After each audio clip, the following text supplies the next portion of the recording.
चलिए शुरुआत इस वक्त की सबसे बड़ी खबर के साथ, और बड़ी खबर यह कि सावन की आज से शुरुआत हो गई और शुरुआत हो गई है कांवड़ यात्रा की भी आज से। आपको बता दें सावन की शुरुआत के साथ ही कांवड़ यात्रा की शुरुआत हो जाती है और इसी कड़ी में देश भर में आज से सावन शुरू हो गया है। तमाम जो मंदिर है वहां पर भगवान शिव को जलाभिषेक करने के लिए अब लंबी लंबी कतारें लगनी भी शुरू हो गई हैं। तो आपको बता दें आज से सावन की शुरुआत हो रही है और इसी कड़ी में शिवालयों में हर हर महादेव की गूंज भी सुनाई देगी। शिवालयों में पूजा अर्चना की जा रही है, जल और दूध से बाबा का अभिषेक किया जा रहा है। शिवालयों में गूंज रहा है हर हर महादेव। आज से सावन महीने की शुरुआत हो रही है। सावन के पहले दिन उज्जैन के महाकाल मंदिर भगवान शिव के दर्शन और आरती में सैकड़ों लोग शामिल हुए।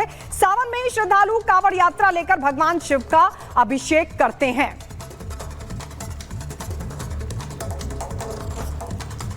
हूँ प्रभु की सेवा में और भव्य मंदिर है, क्या कहा जाए, बाबा के दरबार की महिमा का कुछ वर्णन नहीं किया जा सकता। यहाँ भोले बाबा के दर्शन करने आए हैं, भोले बाबा से कुछ उम्मीद लगाई है वो मांगने आए हैं, भोले बाबा का आशीर्वाद लेने आए हैं। ओम नमः शिवाय, ओम नमः शिवाय। आज सावन का पहला सोमवार है, ठीक है, सबकी श्रद्धा है, सब आते हैं। मेरा भी श्रद्धा है कि मैं मतलब यहाँ पे सावन पूरे ही आता हूँ, मतलब 40 दिन कोशिश करते हैं कि भोले बाबा के दर्शन हो जाएं। जय भोले जी। आज बाबा महाकाल के अद्भुत दर्शन सावन के प्रथम दिन सोमवार के दिन हमें प्राप्त हुए हैं और एक अद्भुत ऐसा रोंगटे खड़ा कर देने वाला दृश्य, ऐसा लगता है कि साक्षात बाबा महाकाल ही दर्शन दे रहे हैं सामने। बहुत अच्छा, सोचा भी नहीं था, उससे बहुत अच्छा महसूस हो रहा है बाबा महाकाल के साक्षात दर्शन सामने। बहुत अच्छा लग रहा है मुझे। तो ये 3 तस्वीर हम आपको दिखा रहे हैं। देखिए मध्य प्रदेश का उज्जैन मंदिर, बाबा महाकाल का जलाभिषेक, उसकी तस्वीर हम आपको दिखा रहे हैं और साथ ही तस्वीर आप देख रहे हैं दिल्ली में भी लगातार हर हर महादेव की गूंज शिवालयों में सुनाई दे रहे। भक्तों की लंबी कतार लग गई है बाबा को जलाभिषेक के लिए। तो वहीं दूसरी तरफ झारखंड का देवघर, वहां पर भी बाबा शिव को लेकर लगातार भारी उत्साह श्रद्धालुओं में साफ तौर पर देखा जा रहा है। और ये तस्वीर हम आपको दिखा रहे हैं देवघर की, जहां पर मंदिर में बड़ी संख्या में श्रद्धालु पूजा अर्चना करने के लिए पहुंच रहे हैं। और उधर नेम प्लेट का जो विवाद है वो सुप्रीम कोर्ट जा पहुंचा है। एनजीओ की तरफ से याचिका दाखिल की गई है और ये कहा गया कि योगी के इस आदेश को रद्द किया जाए। एनजीओ की तरफ से दाखिल की गई इस याचिका पर सुप्रीम कोर्ट एनजीओ ने याचिका दाखिल की है। नेम प्लेट विवाद पहुंचा सुप्रीम कोर्ट, ये बड़ी खबर आपको बता दें। एनजीओ की तरफ से याचिका दाखिल की गई है। याचिका में योगी के आदेश को रद्द करने की मांग की गई है। सुप्रीम कोर्ट आज इस मामले की सुनवाई करेगा। तो जो कांवड़ यात्रा रूट है वहां पर तमाम जो दुकानें हैं उसको लेकर आदेश जारी हुआ है योगी सरकार की तरफ से कि सभी जो दुकान मालिक है अपने असली नाम की प्लेट लगाएं, अपना असली नाम लगाएं दुकान के बाहर, बाकायदा मोबाइल नंबर रखें। उसको लेकर सियासत शुरू हुई। लोग इस मामले को, इस आदेश को एक्सेप्ट कर रहे हैं, लेकिन वहीं इस आदेश की खिलाफत भी हो रही है और इसी कड़ी में एनजीओ की तरफ से याचिका दाखिल की गई है, ये कहते हुए कि योगी सरकार के इस आदेश को रद्द किया जाए। तो योगी सरकार ने कांवड़ यात्रा मार्गों पर पड़ने वाली दुकानों पर मालिकों के नाम और मोबाइल नंबर लिखे जाने का आदेश दिया है। इसे लेकर विवाद शुरू हो गया है। अब यह मामला सुप्रीम कोर्ट जा पहुंचा है। एनजीओ सिविल राइट्स ने याचिका दाखिल कर आदेश को रद्द करने की मांग उठाई है। यह पूरा मामला क्या है, याचिका में क्या कुछ कहा गया है और क्यों योगी सरकार के इस आदेश को रद्द करने की मांग उठाई है याचिका के जरिए, इस रिपोर्ट में आपको दिखाते हैं।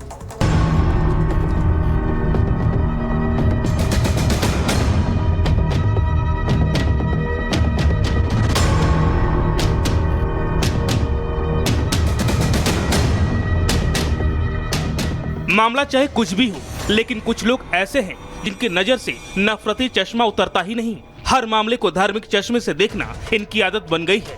ऐसा ही हाल कुछ सीएम योगी के उस आदेश के बाद देखने को मिल रहा है जो पहचान बताने के लिए जारी किया गया। नाम बताने का आदेश क्या जारी हुआ, ऐसा लग रहा है विपक्ष बौखला गया है। इसे धर्म और राजनीति से जोड़कर रोटियां सेकने का काम कर रहा है। नाम को लेकर शुरू विवाद पर सियासत इस हद तक दिखाई दे रही है कि मामला अब सुप्रीम कोर्ट में जा पहुंचा है। एनजीओ सिविल राइट्स ने सुप्रीम कोर्ट का दरवाजा खटखटाया है और आज सुप्रीम कोर्ट में इस मामले पर सुनवाई है। 2 सदस्यीय पीठ इस मामले की सुनवाई करेगी। पीठ में जस्टिस ऋषिकेश राय और जस्टिस एसएन भट्टी शामिल है। सिविल राइट्स की अर्जी में फैसले को रद्द करने की मांग की गई है। पक्ष हो या विपक्ष, सुप्रीम सुनवाई पर सबकी नजर रहेगी। लेकिन मुख्यमंत्री योगी आदित्यनाथ के इस आदेश को एक एक कर सभी जिले लागू करते जा रहे हैं, जिसे लेकर उत्तर प्रदेश ही नहीं देश भर में राजनीति अपने चरम पर है। ये अनप्रेसिडेंटेड है और ये सिर्फ इसलिए क्योंकि ये सरकार सीधे सीधे मुसलमानों को टारगेट कर रही है। कोई मुसलमान दुकान न लगाए, मंशा यही था और यही है।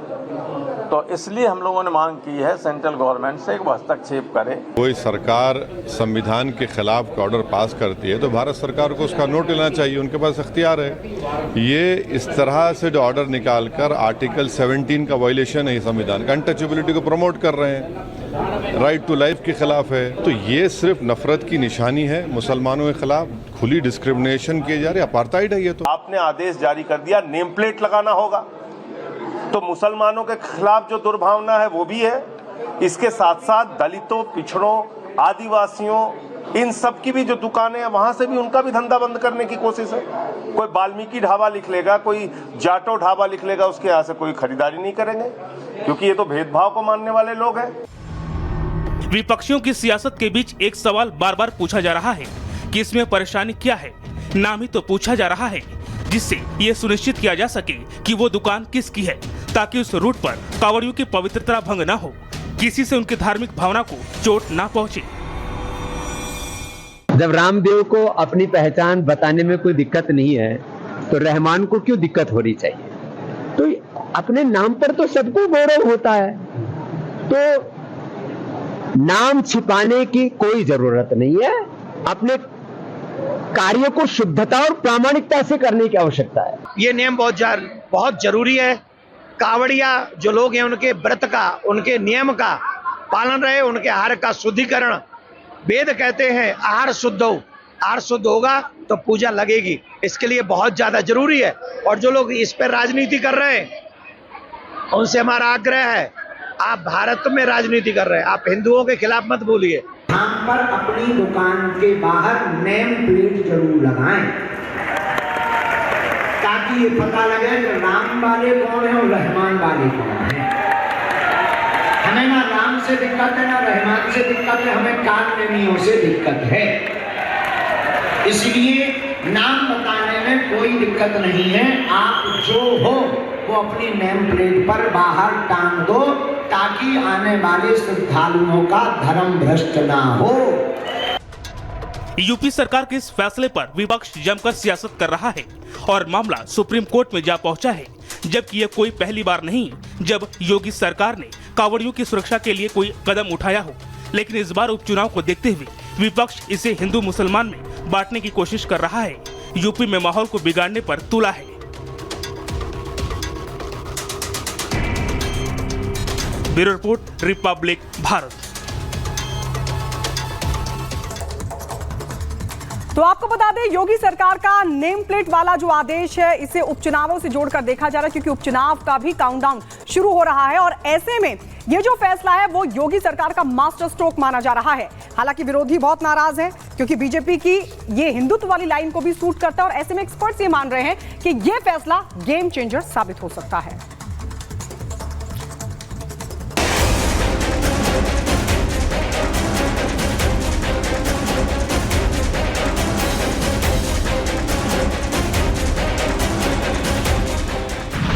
उत्तर प्रदेश में उपचुनाव के तारीखों का काउंटडाउन चल रहा है। इस बीच योगी ने ऐसा मास्टर स्ट्रोक मार दिया जिससे विपक्ष चारों खाने चित होता दिख रहा है। कांवड़ यात्रा के रूट की दुकानों पर नामकरण का फैसला उपचुनाव से पहले गेम चेंजर साबित हो सकता है, क्योंकि ये सीधे तौर पर बीजेपी की हिंदुत्व वाली लाइन को सूट करता है। तभी तो विरोधियों की नाराजगी के बावजूद लोग योगी के फैसले के साथ खड़े हैं। भारत की ऋषि परंपरा कभी अपने लिए नहीं जी, लोक कल्याण के लिए, राष्ट्र के कल्याण के लिए। इसी परंपरा हमें जाति भेद में नहीं बांटती, छुआछूत और अस्पृश्यता का भेदभाव हमारे बीच में नहीं करती है। और इसी परंपरा हम सबको लोक कल्याण के लिए, राष्ट्र कल्याण के लिए समर्पित करती है। हमारे जीवन का एक एक पल सनातन धर्म के लिए और अपने देश के लिए, भारत के लिए समर्पित होना चाहिए। यूपी में जल्द ही 10 सीटों पर उपचुनाव है। लोकसभा चुनाव में बीजेपी की हार के बाद अब वो पुराने कलेवर में लौट रही है, क्योंकि लोकसभा में इंडी गठबंधन का जाति कार्ड भारी पड़ा। ऐसे में दलित और पिछड़ा वोट बैंक को फिर से बीजेपी अपने साथ जोड़ना चाहती है। कांवड़ियों में इनकी संख्या भी ज्यादा होती है। वैसे इसका सियासी पहलू देखें तो उपचुनाव वाली 10 में से 5 विधानसभा सीटें कांवड़ यात्रा के रूट पर है। इनमें मीरापुर, कुंदर की खैर, गाजियाबाद, करहल शामिल है। तो क्या योगी का यह फैसला परिणाम बदल देगा? ये बड़ा सवाल है। लेकिन योगी सरकार ने हाल ही में अकबर नगर को सौमित्र वन बना दिया है। पंत नगर में बुलडोजर एक्शन रोक दिया और अब कांवड़ रोड पर दुकानों के आगे नाम के तख्ते टांगने का फरमान सुनाया।